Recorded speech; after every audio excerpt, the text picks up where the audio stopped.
Je suis Naomi Jean-Baptiste Milien, je suis doctorante en relations industrielles, mais très prochainement sciences du travail et de l'emploi. Et j'ai comme directrice Catherine Le Capitaine. Mon sujet aujourd'hui, c'est sur le télétravail, l'articulation vie de famille, vie professionnelle, vie personnelle et la carrière des femmes. Le télétravail, comme Jessica vient d'en parler, c'est partout, c'est actuel, c'est le futur et c'est indispensable. Mais, comme Jessica l'a montré aussi, ça a débuté en 1970. C'est avec l'entrée, la présence des femmes sur le marché du travail. Ça a coïncidé, c'est pour ça que les études sur le travail et le métier des femmes en emploi a été toujours fait de manière, je peux dire, un peu simultanée.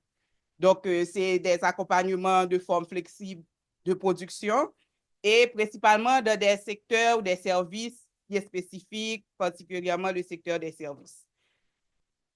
Donc, certaines études ont pu montrer l'impact du télétravail individuel sur la carrière des femmes, qui sont très similaires à certains impacts que Jessica a montré, mais peu d'études ont analysé comment les effets du télétravail collectif, c'est-à-dire cette transition avant COVID, après COVID, vers cette expansion du télétravail, affectent la carrière des femmes. Donc, ma présentation porte sur une revue de la littérature liée à ma problématique. Je suis tout au début de cette aventure académique. Donc, je vous remercie déjà de m'écouter. Donc, comme on a dit, l'émergence du télétravail, ça va avec les femmes et les femmes en emploi. Donc, à travers ma revue de littérature, j'ai pu distinguer deux types de télétravail. Le télétravail individuel, mesure individuelle, c'est un continuum entre le télétravail formel vers un télétravail plus formel qui est adapté aux besoins des entreprises, négociations, les gens, les femmes doivent négocier, les gens doivent négocier, qui a souvent été réalisé en dehors des heures de bureau standard, perçu comme un travail supplémentaire et utilisé pour rattraper un retard, quelque chose de ce genre. Et le télétravail collectif qui se transforme vers une approche plus inclusive et un type d'organisation qui est adapté à tous, un mode d'organisation collective du travail, comme on l'a vu tout à l'heure avec Jessica, des modifications de la culture de l'entreprise et des modes de travail.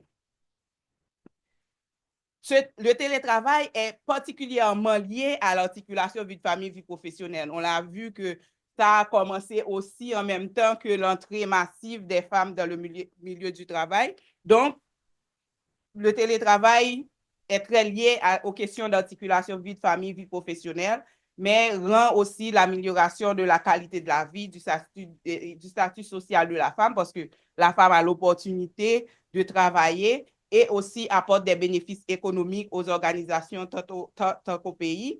Et de plus, cela met aussi en question la division traditionnelle des rôles entre les sexes, le brouillage entre cette sphère familiale et cette sphère professionnelle, mais aussi c'est un équilibre entre le temps consacré, les efforts consacrés au travail et aux activités et personnelles. Donc, c'est en quelque sorte un maintien de l'harmonie globale de sa vie et il touche tant les activités non rémunérées que les activités rémunérées des divers groupes et d'employés.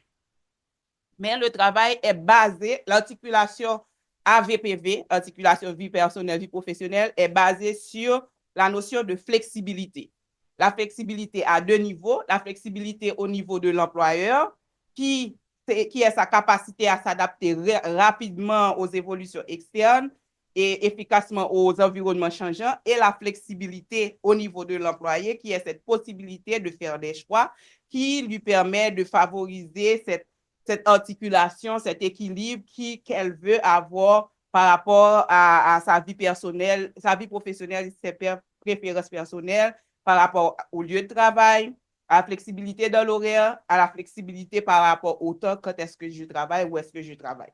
Donc, il y a des facteurs qui facilitent cette flexibilité de l'employé, le support social, on a vu ça tout à l'heure, la culture organisationnelle inclusive, l'efficacité du superviseur. Il y a aussi des facteurs qui entravent cette flexibilité au niveau de l'employé, discrimination sexuelle, stéréotypes, isolement social dont a parlé Jessica. Au niveau de l'employeur, parce que la flexibilité, c'est à deux niveaux, au niveau de l'employeur, il y a tout cet environnement externe du cas, volatilité, incertitude, complexité, ambiguïté qui demande à l'employeur d'avoir une certaine flexibilité. On l'a vécu grandement avec COVID et on continue de le vivre avec je veux dire, toutes les situations, les contextes globaux, même nationaux aussi. Donc, pour répondre à cet environnement VUCA, l'employeur se montre flexible et cherche des solutions. Parmi les solutions, on a vu qu'il y a eu l'émergence de modèles holacratiques, de différents types archétypes d'organisation, les entreprises comment, les entreprises pourquoi, mais aussi des nouvelles formes d'organisation du travail qu'on parle de plus en plus, surtout avec et comment trouver des solutions qui favorisent la flexibilité de l'employeur, mais aussi la flexibilité de l'employé. Quelles sont les limites de l'AVPV? On parle beaucoup de l'articulation vie de famille, vie professionnelle, mais par rapport à la carrière, à la progression des femmes, il y a des limites. Golden parle du greedy work, le travail exigeant. Le travail exigeant, c'est le travail qui demande des heures supplémentaires, une augmentation c'est le travail qui a le plus de valeur. C'est le travail où l'employé est récompensé, distingué parce qu'il donne beaucoup plus. Il est récompensé. C'est aussi des salaires disproportionnels par rapport à celui qui peut rentrer dans le greedy work et celui ou celle qui ne peut pas faire du greedy work.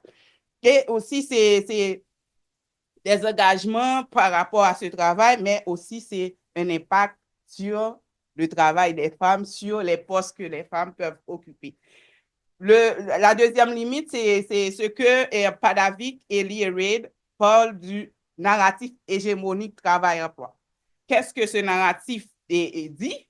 Il dit que le succès dans l'emploi nécessite des horaires longs.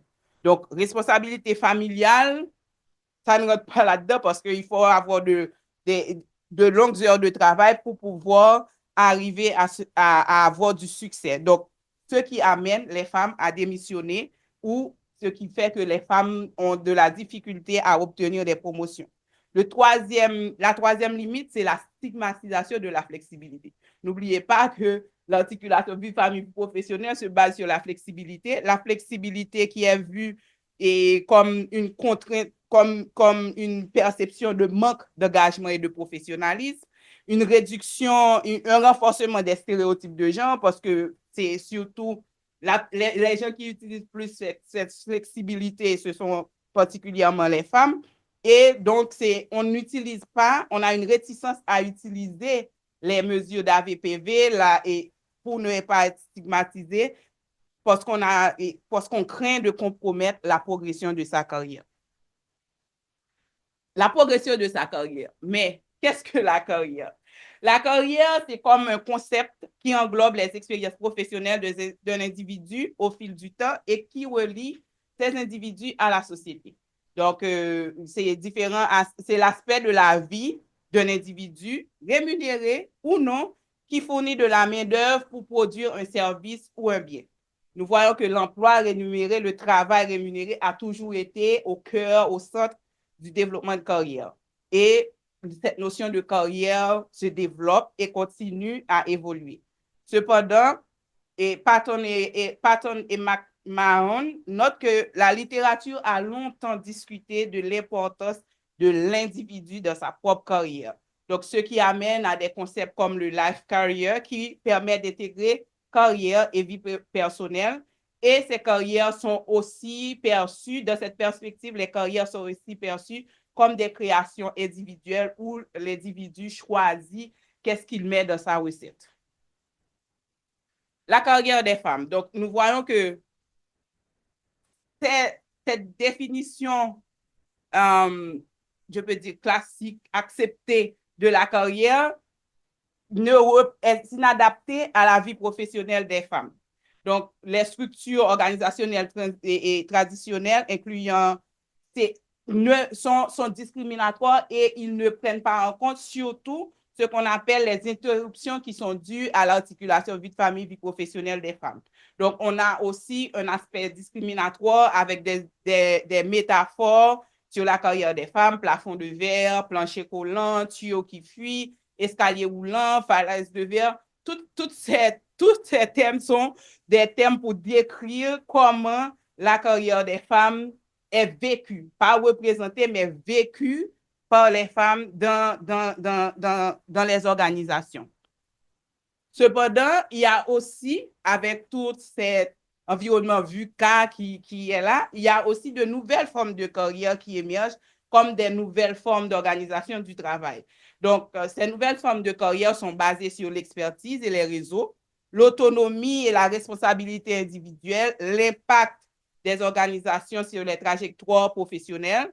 Et dans ce type de travail, de carrière, on parle de la carrière protéine, autonomie, adaptabilité et succès professionnel individuel qui est favorisé par la flexibilité. Et on voit là qu'on parle beaucoup de ce qui est en lien avec le télétravail, beaucoup avec des éléments qu'on retrouve aussi dans le télétravail, les carrières sans frontières, ça veut dire on peut travailler où on veut, comme on veut, qu'est-ce que le fait, mais bien qu'on parle de ces nouvelles formes de carrière bien avant COVID, les défis, on avait déjà pu repérer des défis par rapport à l'appropriation de ces carrières par les femmes à cause de l'articulation vie de famille, vie professionnelle. On est toujours dans le narratif hégémonique de l'articulation vie de famille, vie professionnelle. La carrière des femmes au Québec, puisque mon étude va concerner les femmes au Québec, nous voyons qu'il y a toujours eu une participation active des femmes sur le marché du travail. Cependant, cette participation active a toujours été marquée par les inégalités de genre, la concentration des femmes dans des emplois à temps partiel mal rémunérés et sous-représentation des femmes au niveau de direction. Madame Sabar en a parlé ce matin. Des conflits aussi entre responsabilité professionnelle et longues heures de travail. En 2019, il y a eu l'étude de Brière qui portait sur les professions dites masculines et cette étude a montré que définitivement, l'articulation vie de famille et vie professionnelle demeure un élément important de la carrière des femmes. C'est pas ah, OK. Donc, comme Jessica a parlé un peu des impacts négatifs du télétravail individuel, je vais juste mettre l'accent sur le télétravail collectif. Pendant ma recherche, ma revue de littérature, j'avais pensé qu'il n'y avait que le télétravail collectif, mode organisationnel, mais j'ai pu comprendre qu'il y a deux types de télétravail collectif. Le télétravail que j'appelle le télétravail étendu, qui est une expansion du télétravail individuel, je peux dire, parce qu'il y a des perceptions que les chercheuses jugent erronées sur l'efficacité du télétravail, des comportements oppressifs des managers, une intensification du contrôle. Et il y a aussi le télétravail que j'appelle le télétravail structuré, qui se comporte plus comme une nouvelle forme d'organisation du travail, avec valorisation de l'autonomie, productivité qui n'est plus mesurée par le nombre d'heures travaillées, mais plutôt sur un processus d'apprentissage collectif et de l'innovation, les gestions de la performance qui sont axées sur les résultats, l'accès à des postes de responsabilité qui favorisent l'égalité de genre sans stéréotypes.